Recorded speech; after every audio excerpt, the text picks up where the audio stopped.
বিশেষ অতিথি, প্রধান অতিথি মহোদয় এবং উপস্থিত আমন্ত্রিত গণ্যমান্য ব্যক্তিবর্গ, আপনারা যে সুস্থ সহকারে এখানে এসেছেন সেই জন্য ভগবান শ্রীকৃষ্ণকে একটা ধন্যবাদ দেওয়া যায় কি? যায়? অবশ্যই যায়, তাই না? তাহলে আমরা সকলে একটু ভগবান শ্রীকৃষ্ণের একটা জয়ধ্বনি দিব।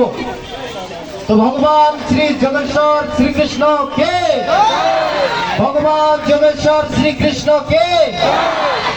ধন্যবাদ আপনাদের সকলকে। আমি সর্বপ্রথম ধন্যবাদ জ্ঞাপন করব আজকে এই মহৎ অনুষ্ঠানের যারা আয়োজক কমিটি আছে, যাদের অক্লান্ত পরিশ্রমে আজকের এই মহৎ অনুষ্ঠানে আমরা সকলে উপস্থিত হতে পেরেছি। আমি সর্বপ্রথম তাদেরকে ধন্যবাদ জ্ঞাপন করব। সেই সাথে আমি ধন্যবাদ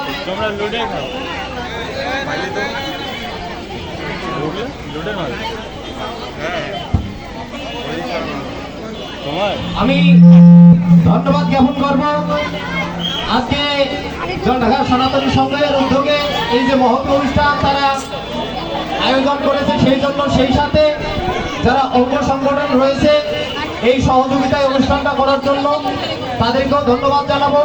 সেই সাথে আমি ধন্যবাদ জানাতে চাই আপনাদের সকলকে, যারা এই মহৎ অনুষ্ঠানটাকে সাফল্যমণ্ডিত করার জন্য ভগবান শ্রীকৃষ্ণের মুকুট নিঃসৃত বাণী পাঠ করার জন্য আপনারা এখানে অংশগ্রহণ করেছেন।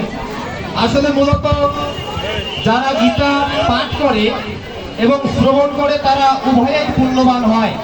কোথায় বলা আছে? ভগবান শ্রীকৃষ্ণ গীতার 18 অধ্যায়ে 68 নম্বর শ্লোকে এই বিষয়ে বলেছেন যে যারা গীতা পাঠ করবে অথবা আয়োজন করবে তারা যখন মৃত্যুবরণ করবে তখন ভগবান শ্রীকৃষ্ণের কাছেই তারা ফিরে যাবে। এবং শুনলে কি হবে এই বিষয়ে ভগবান শ্রীকৃষ্ণ গীতার 18 অধ্যায়ের 71 নম্বর শ্লোকে সুন্দরভাবে বলেছেন যে শ্রদ্ধা সহকারে এবং দোষ যিনি পাঠ করবেন তার দোষ যদি না দেখে এই অবস্থায় থেকে যিনি শ্রবণ করবেন তিনিও সেই পুণ্যবান ব্যক্তি যেখানে যায় সেখানে পৌঁছে যাবেন। তো আমাদের যে গীতা জ্ঞান জাগরণ সমাজ তথা গীতা নলেজ জার্নিং সোসাইটি, এটার কার্যক্রম সম্পর্কে যদি আমি আপনাদের একটু বলি, সেটা হচ্ছে আমরা সচরাচর দেখতে পাই আমাদের সমাজে অনেক আগ্রহী ব্যক্তি থাকে যারা গীতার জ্ঞানটাকে সবার মাঝে প্রচারিত করতে চায়। তিনি তো জ্ঞানের অধিকারী আছেন এবং সেই জ্ঞানটাকে সবার মাঝে প্রচারিত করতে চায়, কিন্তু সেই ব্যক্তির যে কোনো কারণে আর্থিক হোক অথবা সামাজিকভাবে হোক সেই কাজটা পেরে উঠতে পারে না। আমরা গীতা জ্ঞান জাগরণ সমাজ তথা গীতা এর পক্ষ থেকে সেই ব্যক্তিকে সাহায্য করতে চাই।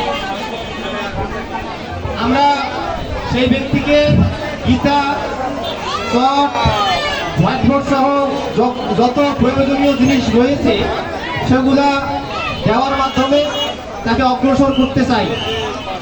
তো আপনারা সকলে আমাদের একটু সহযোগিতা করবেন, সেটা প্রচারের মাধ্যমে, অথবা যদি আপনারা কেউ আমাদের সংঘের সাথে যুক্ত হতে চান আপনাদের সকলের জন্য আমাদের দ্বার খোলা রয়েছে। আপনারা অবশ্যই